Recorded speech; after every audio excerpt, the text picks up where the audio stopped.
Assalamualaikum warahmatullahi wabarakatuh. Alhamdulillahi rabbil alamin. Amarna bitihadi wal ihtisami bihablil matin. Ashhadu an la ilaha illallah wahdahu la syarika lah. Iyyahu na'budu wa iyyahu nasta'in. Wa ashhadu anna sayyidana Muhammadan abduhu wa rasuluhul mab'uus rahmatan lil alamin. Allahumma fasalli wa sallim wa barik ala sayyidina Muhammadin wa ala alihi wa sahbihi ajma'in, amma ba'd. Mari kita senantiasa bersyukur kepada Allah atas segala rahmat dan nikmat yang Allah berikan kepada kita. Salawat serta salam kepada baginda kita Nabi besar Muhammad sallallahu alaihi wasallam. Allahumma salli wa sallim wa barik alaihi. Mudah-mudahan kita mendapatkan syafaatnya. Amin ya rabbal alamin. Yang kita hormati, yang kita muliakan orang tua kita, bapak ibu, jemaah salat zuhur yang dimuliakan Allah. Bulan yang lalu sudah saya sampaikan beberapa tentang hukum, yaitu tentang fikih, di antaranya imam berkunut, makmumnya tidak, makmum terlalu lama sujud terakhir, hukum menggoyang-goyangkan badan di dalam sholat, hukum berdoa bersama sesudah sholat wajib, dan yang terakhir sujud pemain bola. Jadi hari ini ada beberapa hukum yang ingin saya sampaikan. Di antaranya hukum membuka Al-Quran dengan memakai air ludah. Apa hukumnya? Hukum meletakkan kacamata atau benda-benda lainnya di atas Al-Quran, dan juga hukum membadalkan umroh. Bapak Ibu yang dirahmati Allah Subhanahu wa taala, apa hukum membuka lembaran Al-Quran dengan air ludah? Seorang mukmin yang beriman dianjurkan memuliakan Al-Quran, karena di antara cabang-cabang iman adalah memuliakan Al-Quran.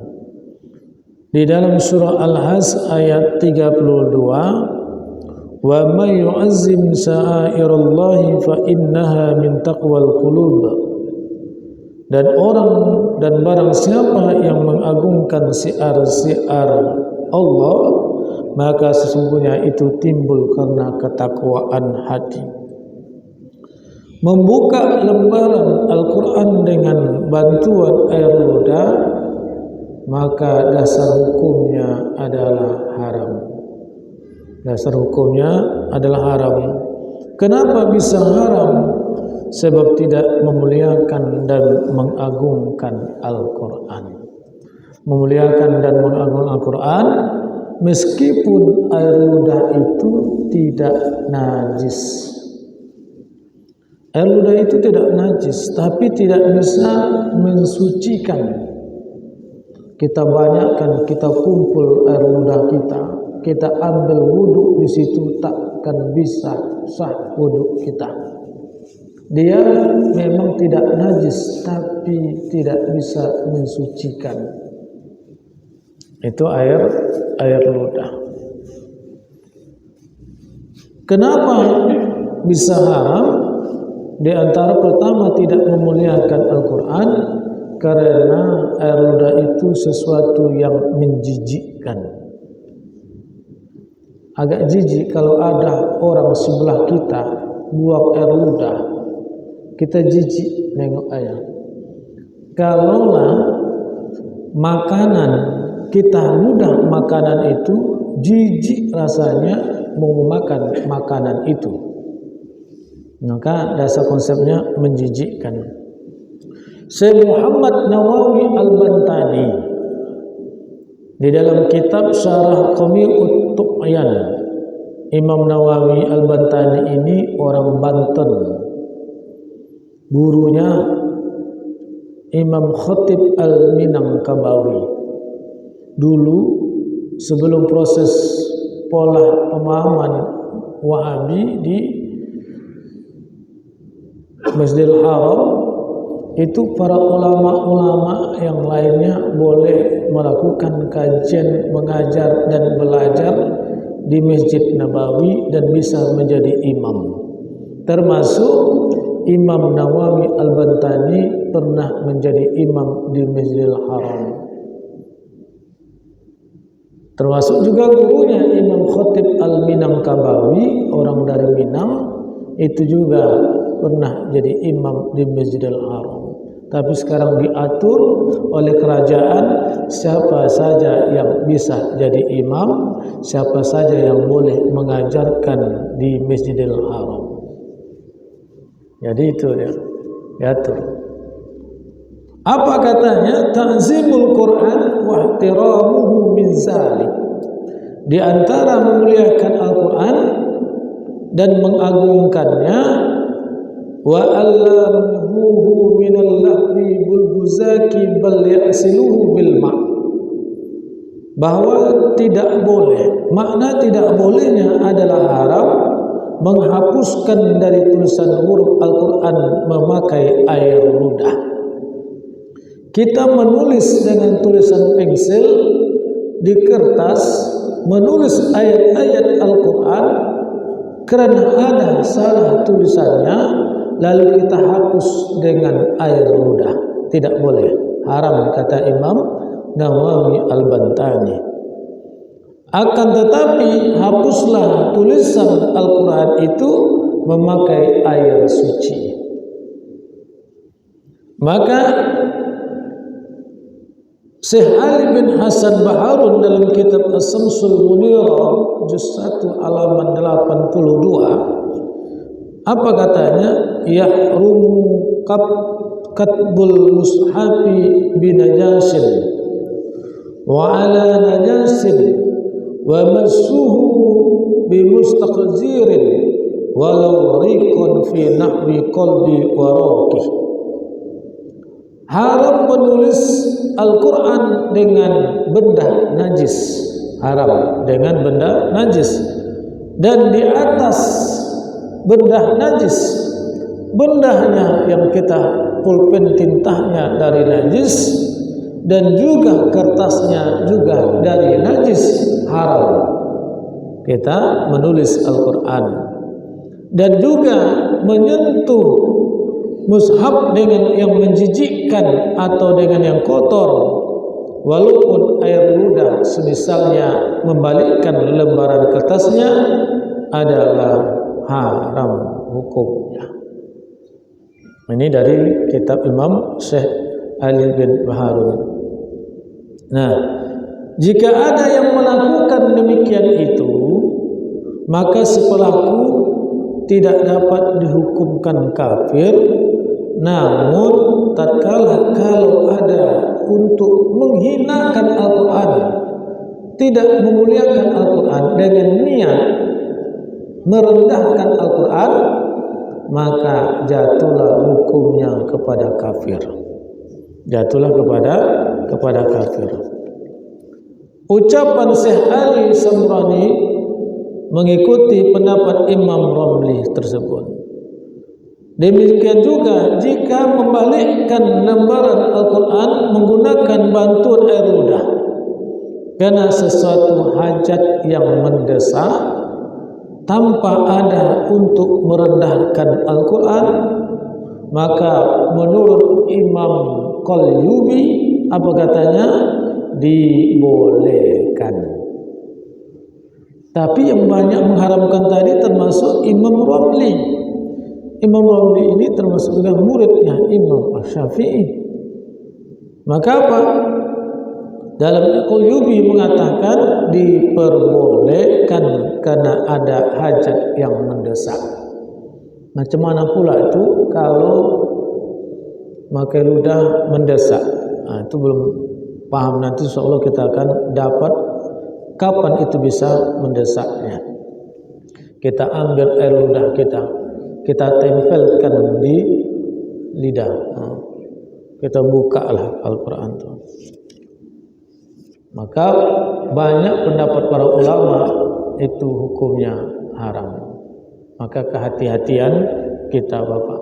Biasanya orang-orang tua sering kayak itu tuh. Orang tua, ya kan Pak? Nenek aku dulu kau tengok gitu juga, kau tengok nenek dah. Ini harus paham. Yang kedua, hukum meletakkan kacamata di atas Al-Quran. Selesai baca Quran, buka. Sering nggak begini Pak? Sering. Natukkan handphone di atas Al-Quran. Sering nggak kita taruh? Sering. Naruh apa lagi? Buku di atas Al-Quran. Itu sering kita. Saya sudah tua. Suatu pertanyaan, mata sudah kabur. Saya suka baca Quran. Bolehkah saya taruh kacamata saya itu di atas Al-Quran? Maka jawabnya, di antara cabang-cabang iman adalah memuliakan Al-Quran yang sudah kita sampaikan. Mengedepankan adab dalam segala sesuatu itu diperintahkan, apalagi beradab dengan Al-Quran. Adab, kajiannya adab. Beradab dengan Al-Quran. Imam Malik pernah berpesan kepada Imam Asy-Syafi'i, apa katanya? Iz'al ilmaka milhan wa adabaka daqiqan. Wahai Syafi'i, jadikan ilmumu bagaikan garam dan jadikan adabmu bagaikan tepung atau makanan. Berarti apa? Ilmu itu seperti garam, adab itu seperti makanan. Kalaulah hanya berilmu tapi tak punya adab, berarti dia hanya makan garam. Kalau dia punya ilmu, punya adab tapi tidak berilmu, masih bisa dia makan tanpa ada garam. Tapi kalau makan garamnya gimana? Makanya perlu kita berilmu, kita juga punya adab.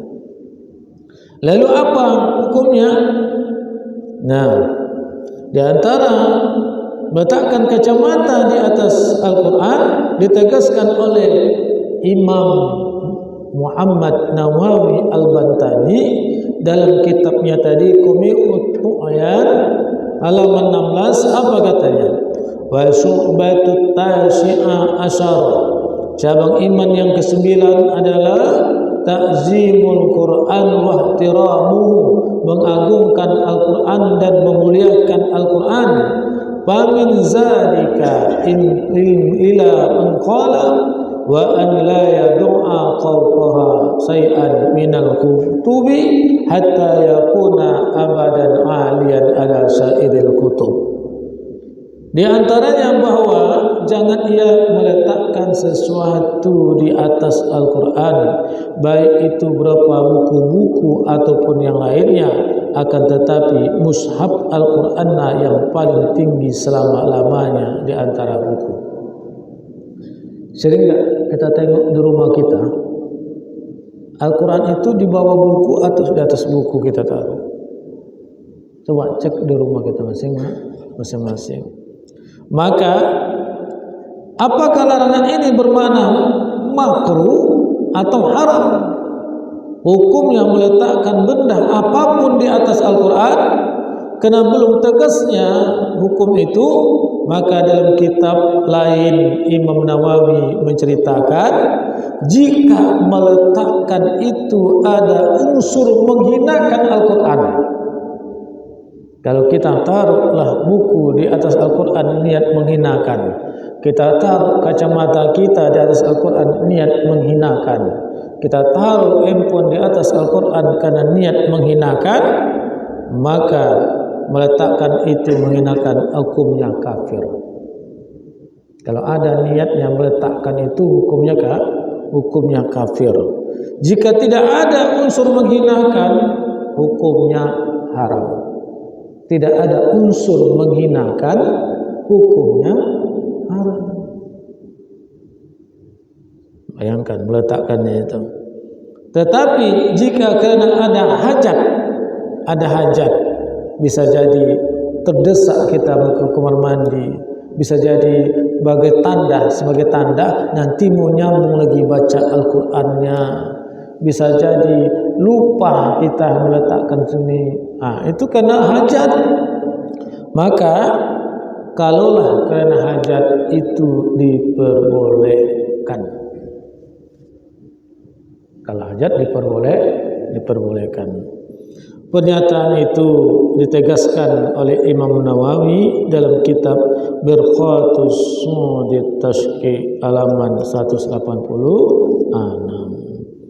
Bapak-bapak, ibu saudara sekalian yang rahmati Allah Subhanahu wa taala.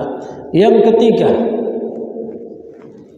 hukumnya lari daripada cerita Al-Qur'an, yaitu tentang umroh. Apa hukum membatalkan, mengganti umroh orang yang sudah meninggal dunia tetapi dia tidak berwasiat?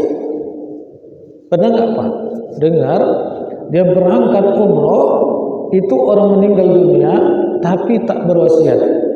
Saya 2015 berangkat umroh. Saya umrohkan mertua saya laki dan perempuan tanpa minta izin. Bagaimana minta izin? Orang udah meninggal dua-duanya, ya kan? Udah meninggal.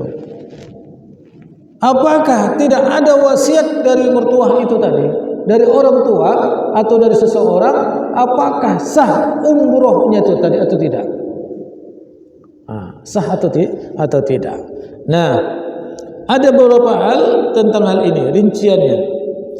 Jika orang yang wafat atau meninggal semasa hidupnya dia tidak pernah umroh, ingat itu.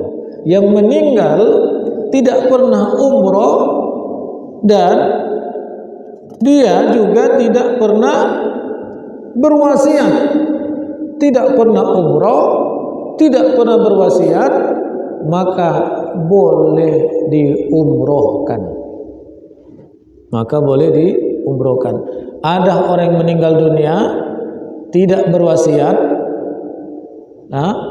dan boleh diumrohkan. Ini pendapat pertama.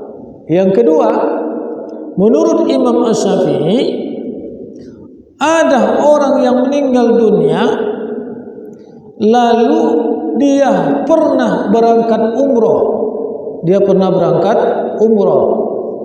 Maka kata Imam Syafi'i, wajib baginya berwasiat sebelum meninggal dunia, berwasiat.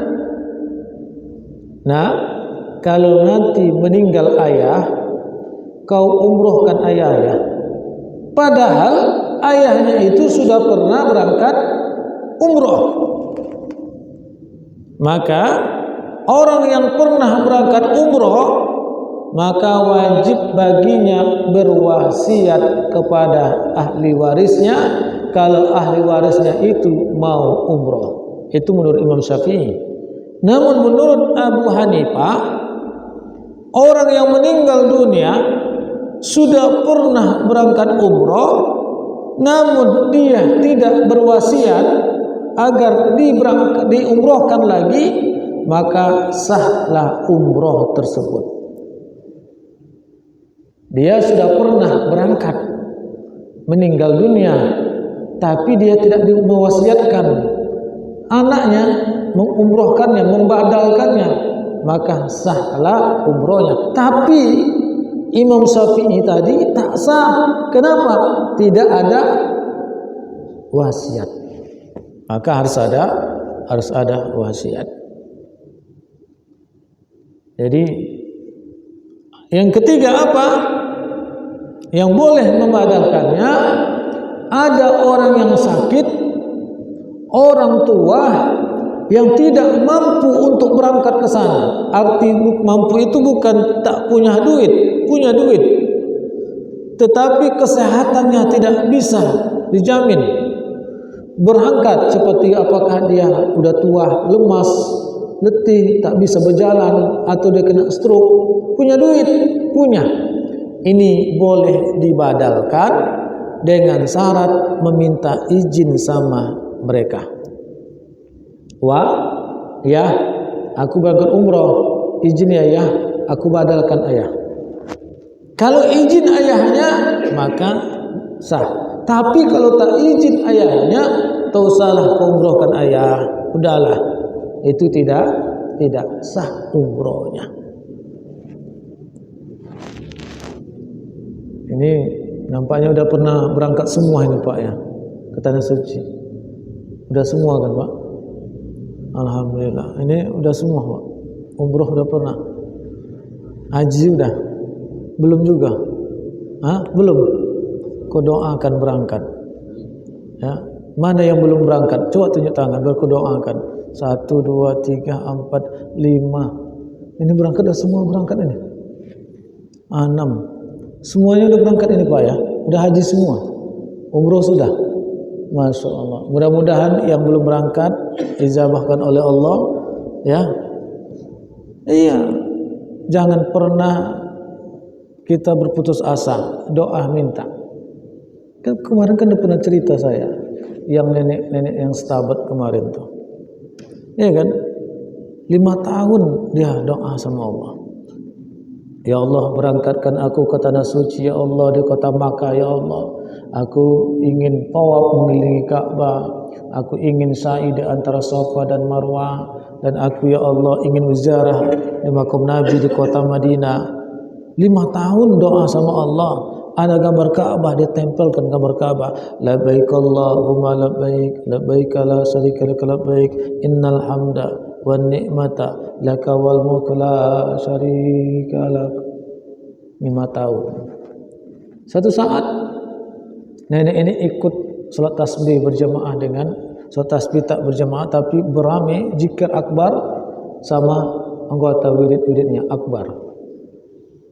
Biasanya kalau orang salat tasbih pakaiannya apa Pak? Putih-putih pakaiannya. Pergi dia ke salat tasbih, selesai salat tasbih, selesai zikir, pulang dia. Ketika dia pulang, disitulah menyeberang jalan dia. Ketika menyeberang jalan, disitu kena tabrak nenek itu. Ketika kena tabrak, tak sadarkan diri, masuk rumah sakit. Ketika sudah sadar, ditempatkan satu ruangan atau kamar. Setelah sadar itu datanglah seseorang, ternyata yang membawa rumah sakit itu adalah orang yang menabraknya. Ini kisah nyatanya. Yang menabraknya. Apa katanya? Bu Ajah, aku minta maaf Bu Ajah. Aku tadi tak nengok kalau Bu Ajah ada lewat, tak nampak aku. Kedua memang agak kencang lah aku bawa mobil tu Bu Ajah. Bayangkan. Yang kedua nenek itu jawab, aku pun minta maaf karena aku tak tengok kiri tak tengok kanan nyebrang, kata nenek itu. Dan juga janganlah kau panggil aku Bu Ajah, karena aku belum pernah ke Tanah Suci, umroh belum pernah, apalagi naik haji belum pernah aku. Apalagi naik haji. Bergetar hati orang yang nabrak tadi. Tahu Bapak, yang orang yang nabrak tadi kebetulan dari rumah orang tuanya yang sebulan yang lalu telah meninggal dunia, dan waktu dia ke rumah orang tuanya berkumpul keluarga ahli waris, disitulah pembagian harta waris. Pembagian harta waris ternyata apa? Ada dikeluarkan zakatnya. Keluarkan zakatnya. Berpikir dia, mungkin zakat yang aku serahkan ini mungkin untuk nenek itu, ini yang Allah berikan. Maka pada saat itu ongkosnya sekitar 10 atau 12 juta ke Tanah Suci umroh. Masa itu masih murah. Ya, ke Tanah Suci umroh berangkat. Artinya apa? Dikasih nek, mungkin ini rezeki nenek. Aku dapat harta waris, ini ada zakat nek. Pergilah nenek berangkat ke Tanah Suci. Bukan nenek itu saja, bersama-sama orang yang menabraknya. Jadi besok hari Minggu, mana tahu ada salat tasbih. Mana tahu, mana tahu ada surat tasbih. Ikut, bapak juga bisa ikut. Tapi ketika pulang nyebrang, walaupun tak nyebrang, pura aja nyebrang. Tengok mobil lewat, tapi mobil yang mahal lah. Tapi beda nasib sama nenek tuh. Nenek tuh hidup, kita yang mati. Ini maka jangan berputus asa, doa sama Allah. Bisa jadi hari ini yang bapak belum berangkat, bapak ini nanti yang memberangkatkannya. Nah, ini bapak-bapak ini nanti memberangkatkannya. Udah, ini siapa ini? Penjaga masjid. Ini siapa ini? Imam. Belum pernah berangkat. Yuk kumpul kita duit. Kata pegawai pelindo ini. Yuk kita kumpulkan duit, kita berangkatkan. Minta sama atasan, kita berangkatkan. Berapa ongkosnya? 30. Udah masing-masing berapa? Hah?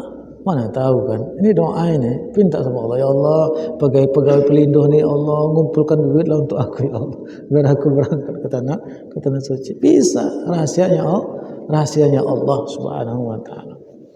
Jadi kalau kita punya harta, berangkat. Kenapa? Haji dan umroh itu faridotani, wajib dua-duanya. Kenapa wajib?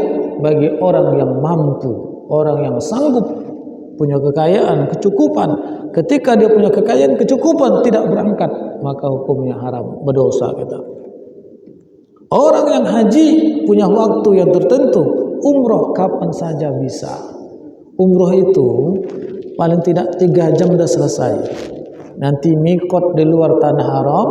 Setelah mikot pakaian ihram, niat kita, berangkat kita ke Masjidil Haram, jumpa Ka'bah, lalu kita tawaf Ka'bah, keliling kita Ka'bah 7 kali. Setelah Ka'bah barulah sa'i di antara Safa dan Marwah. Setelah sa'i di antara Safa dan Marwah, tahallul. Tahallul itu memotong rambut, sudah selesai umroh kita. Makanya orang yang berangkat umroh pakai travel itu biasanya dapat 3 kali umroh. Biasanya kalau dia 11 hari atau 12 hari, 3 hari di Madinah, 6 ataupun 5 hari di kota Makkah. Jadi kalau 5 hari kita di kota Makkah, sholat wajib kita di sana 5 kali saja. Bapak, maupun sholat wajib, maupun sholat sunnah, ya, sholat wajib, sholat sunnah, pahalanya sama, ya, bisa di Masjidil Haram itu. Jadi ketika kita sholat wajib mendapatkan berapa sekali sholat? Maka Imam Albani mengatakan 100.000 pahala yang Allah berikan sekali sembahyang di Masjidil Haram. Bapak tahu Masjidil Haram itu yang mana? Itu jadi pertanyaan juga. Apakah teras luar kan banyak luas itu kan Pak? Apakah itu termasuk Masjidil Haram atau tidak? Itu tidak termasuk Masjidil Haram, tak masuk. Jadi Masjidil Haram itu apa? Yang pintu tuh, dari pintu jaga sama polisi, itulah dia. Itu Masjidil Haram, masuk ke dalam baru Masjidil Haram. Teras-teras tuh bukan dikatakan Masjidil Haram. Jadi kalau waktu kita sikit di sana, janganlah pernah atau sempat kita sholat di teras-teras itu. Usahakan masuk ke dalam. Aturlah waktu. Bisa jadi 10 menit lagi mau sholat, ditutupi, dijaga sama polisi, tak boleh masuk kita lagi karena udah penuh. Ya kan? Usahakan setengah jam. Maka mendapatkan 100.000 ketika sholat di Masjidil Haram. Teras itu apa? Itulah tanah haram. Beda dengan Masjidil Haram, dengan tanah haram. Dengar ada juga proyek kerajaan, teras-teras itu nanti akan dibuat juga termasuk Masjidil Haram. Termasuk di Masjidil Haram. Jadi lantai 1, 2, 3, 4 itu termasuk Masjidil Haram. Termasuk, Pak. Maka usahakan jangan sholat di teras, maupun sholat sunnah, maupun sholat wajib, usahakan di dalam. Di dalam. Sama dengan Masjid Nabawi, begitu juga. Yang ada tenda Masjid Nabawi, itu kan teras tuh kan? Itu bukan termasuk Nabawi. Masjid Nabawi itu mana? Di dalam itu Masjid Nabawi. Usahakan di dalam itu. Salat dapat 100.000 salat di dalam Masjidil Haram. Jadi kita hitung-hitung, Pak. Salat wajib 5 kali 1 hari 1 malam. Berarti berapa dapat kita? 500.000. Kalikan kalau kita 5 hari di sana, berarti berapa tuh, Pak? Hah? Berapa tuh? 25 tambah 500. Berapa itu, Pak? Kalau dia 1 hari 1 malam itu dapat dia 500.000, kalikan berarti 2.500.000. 2.500.000. Kalau kita konfirmasikan ke sholat kita di Indonesia, sholat berjamaah itu hampir sekitar 30 tahun. 30 tahun. Berarti 5 hari di sana sama dengan sholat kita sini 30 tahun. Jadi kalau punya harta, punya duit, berangkat. Bapak mau apa lagi? Berangkat lagi. Nggak apa-apa, berangkat. Memang kewajiban cuma sekali saja umroh itu kan. Berangkat. Belum ada. Yang belum nih mudah-mudahan berangkat. Ya, kumpul duit. Karena cara Allah itu berbeda. Saya tahun 2015 itu berangkat saya gratis. Pak Widodo ini yang super ambulan rumah zakat ini, Pak. Ini umroh juga gratis, ke Turki gratis. Betul Pak Widodo kan? Gimana? Ya masih ke Turki, umroh belum. Masih ke Turki gratis. Umroh nanti insyaallah gratis. Minta sama Allah. Pertanyaannya super ambulan, kok bisa ke Turki? Itu kan jadi pertanyaannya, dari mana duitnya? Ternyata Allah caranya berbeda dengan cara kita. Pandangan kita pendek, Allah maha luas, Allah maha mengetahui bagaimana caranya kita akan berangkat ke tanah suci. Bapak Ibu saudara sekalian yang rahmati Allah Subhanahu wa taala, mungkin ini saja 3 ini mudah-mudahan bermanfaat bagi kita. Ada sekitar 10 menit lagi waktu kita. Ini saja, mungkin ada pertanyaan, silahkan.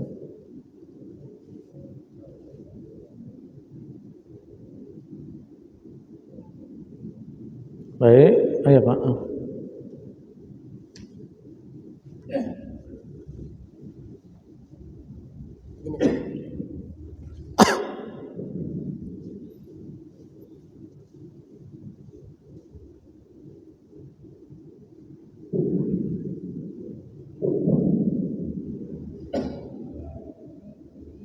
Assalamualaikum warahmatullahi wabarakatuh. Waalaikumsalam. Ada 2 yang saya ada yang pertama memang sektor yang membawa Al-Quran itu kadang-kadang dia koyak, lalu sub, kemudian tiba-tiba kan apa yang sedikit bingung lah ini banyak. Kalau kita biarkan, kemudian itu tidak akan kita gunakan itu sebagai bacaan. Nah, sekarang ini membaca Quran itu bukan bacaan medianya, salah satu adalah hadis.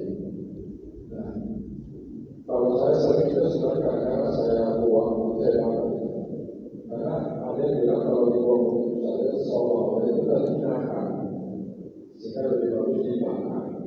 Juga saya pernah mengalami waktu saya masih kecil dulu, waktu belajar dulu namanya belajar bermalu lah.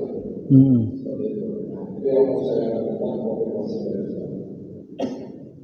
Kemudian yang kedua ini tidak terkait dengan yang materi sekarang.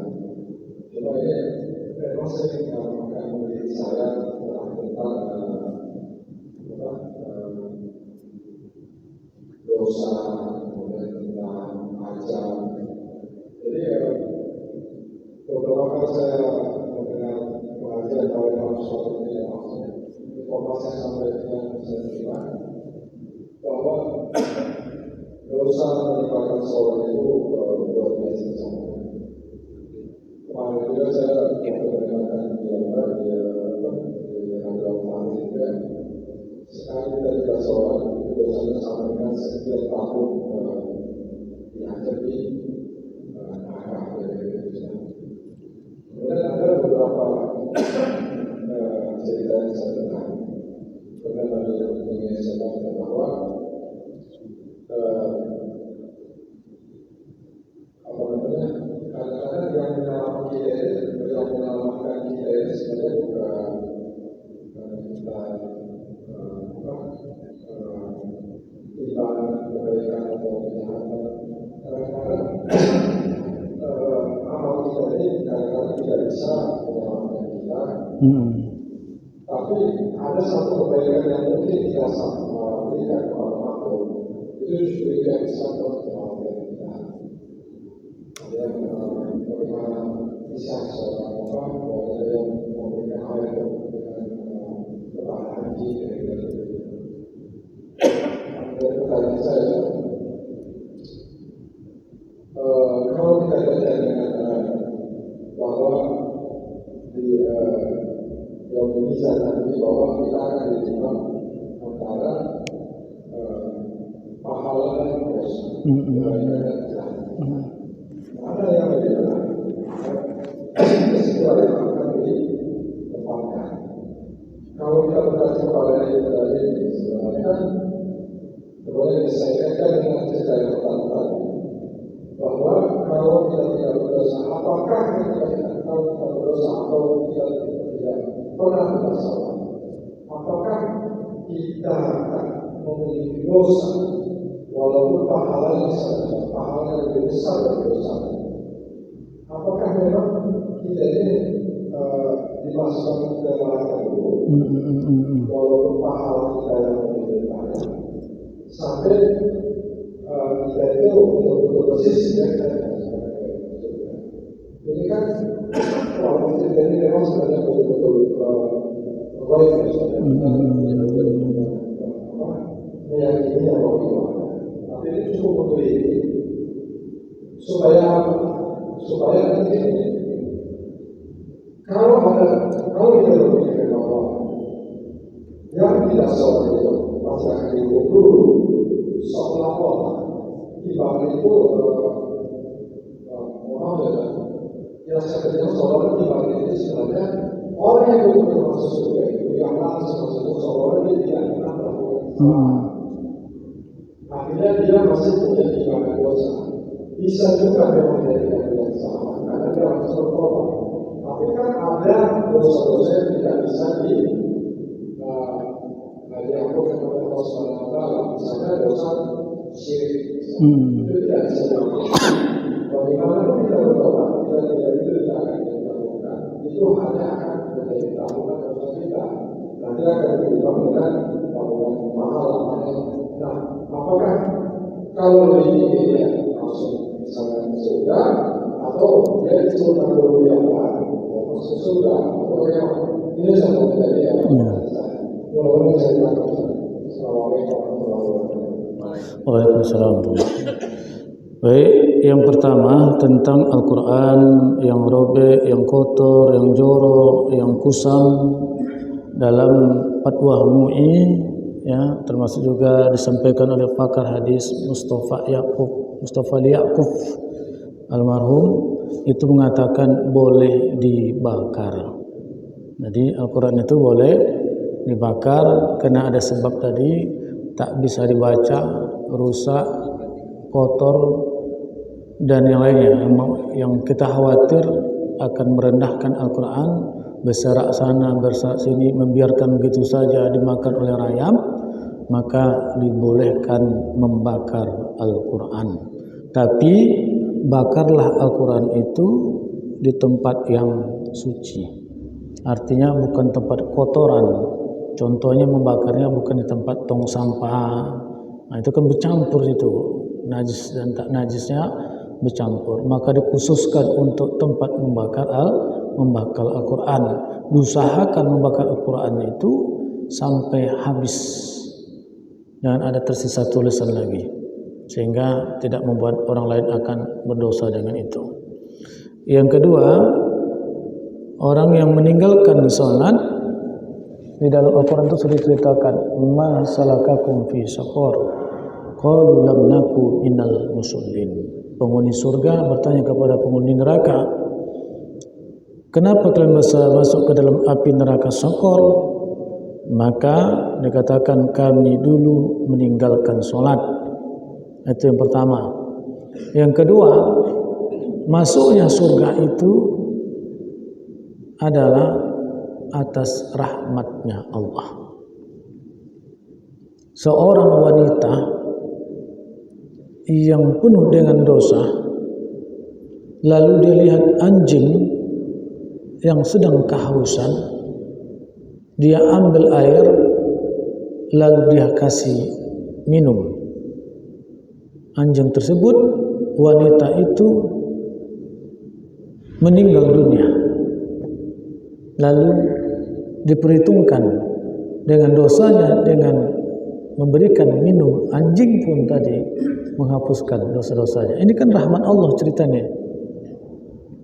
Ada yang meninggal dunia ketika dia sudah membunuh 99 orang. Dia tanya sama si rahib, wahai rahib, ini rahib ini pendeta pada saat itu, dikatakan rahib pada masa Bani Israel, namun mereka mengajarkan Taurat. Itu bagi rahib, kalau kita namanya ulama ustad-ustad gitulah. Lalu dosanya engkau tak bisa diampunkan oleh Allah karena kau sudah membunuh 99. Lalu dia bunuh rahib itu. Dibunuh rahib itu. Berapa jadi? 100. Sudah lahir jadi 100. Dia tanya lagi, di mana bisa aku agar diterima taubatku? Jadi kata orang, coba ke sana. Ke sana itu ada seorang ulama ahli ibadah. Coba ke sana. Kenapa bisa menerima taubatmu? Lalu dia datangi, ulama tersebut mengatakan, Allah Maha Pengampun. Coba kamu ke sana, lalu engkau minta ampun. Pergilah dalam perjalanan menuju taubat kepada Allah. Setengah dalam perjalanan dia meninggal. Datang malaikat rahmat, datang malaikat azab. Kata malaikat azab, ini punyaku, karena dia sudah bunuh 100 orang. Datang malaikat rahmat, oh ini punyaku. Lalu mereka melapor kepada Allah, ya Allah, ini punya siapa ini? Coba dihitung jarak antara tempat maksiat dari tempat untuk bertobat kepada Allah. Maka hitungannya cuma 1 hasta. 1 hasta itu ini. 1 hasta hitungannya lebih dekat tempat bertobat, minta ampun kepada Allah, maka Allah ampunkan. 100 yang sudah dia bunuh, hilang semua dosa-dosanya karena dia bertobat kepada Allah. Artinya apa? Semua kita ini atas rahmat Allah. Masuk surga itu atas kasih sayangnya Allah. Lalu untuk apa kita ibadah? Ibadah itu perintahnya Allah. Ibadah itu perintahnya Allah. Kalau kita tidak jalankan ibadah itu, pasti Allah akan berikan sanksi hukuman kepada kita, dosa-dosa kepada kita. Makanya taubat itu ketika Nabi Muhammad minta kepada Allah, setahun lagi mau meninggal baru diterima taubatnya. Kelamaan ya Allah. Katanya apa? Udah sebulan ketika mau meninggal, ketika dia taubat aku terima. Kelamaan ya Allah. Kata Allah, udah seminggu. Kelamaan itu ya Allah. Udah 1 hari. Kelamaan itu ya Allah. Udah 1 jam. Kelamaan itu ya Allah. Udah ketika dia mau mati, ketika dia minta taubat kepada Allah, belum sampai ke ghargharah, maka aku terima taubatnya, kata Allah. Ini permintaan Nabi. Taubat dia pada saat itu. berapa banyak dosa dia sudah, karena dia taubatan nasuha, minta betul-betul kepada Allah, hilanglah semuanya. Kalau kayak gitu Ustaz, enak kali lah ya, gitu kan, enak kali. Silahkan bapak ibu bermaksiat, tapi jaminkah mati kita itu tahu bisa untuk bertobat sama Allah atau tidak? Kalau jamin bapak tahu kalau mati nanti satu hari mau mati, bapak taubat sama Allah, silahkan maksiat sama Allah. Itu kata Imam Hasan kata Imam Hasan Al-Basri. Silakan engkau bermaksiat sama Allah, tapi kalau engkau tahu kapan kau mati, silakan. Tapi kita nggak tahu. Nah, Bapak-bapak Ibu saudara sekalian yang dirahmati Allah Subhanahu wa taala. Maka dalam Al-Qur'an ayat 47 surah An-Anbiya, wa da'ul mawazinal qista liyaumil qiyamah fala tuzlamu nafsun syai'ah wa in kana misqala habbah man khardali ataina biha wa kafa bina hasibin. Kami akan meletakkan timbangan amal yang tepat pada hari kiamat, sehingga tidak seorang pun dirugikan walaupun sedikit. Sekalipun amal itu hanya sebiji sawi, pasti kami mendatangkannya. Cukuplah kami sebagai pembuat penghitungan. Adapun orang yang timbang pahalanya dan dosanya seimbang, termasuk dalam golongan yang disebut sebagai ashabul a'raf, sejumlah ayat Al-Quran dan hadis turut menjelaskan tentang golongan tersebut. Nah, ini saya jelaskan sedikit. Dikutip dalam Mahir Ahmad As-Sufi dalam buku Al-Mizan Asyurub Asyirat An-Naus Syafaat. Kalangan ulama memiliki penafsiran yang berbeda terkait golongan ashabul a'raf dan ahlul a'raf. Kendati demikian, sebagian besar kalangan berpendapat bahwa mereka adalah kelompok orang-orang yang bertauhid kepada Allah. Ya, keburukan mereka menghalangi mereka masuk surga, sementara itu kebaikan mereka membuat mereka dapat selamat dari api neraka. Hal ini terjadi karena kebaikan dan keburukan mereka. Jadi itu yang Allah berikan kepada kita, Bapak-bapak, Ibu saudara sekalian yang dirahmati Allah Subhanahu wa taala.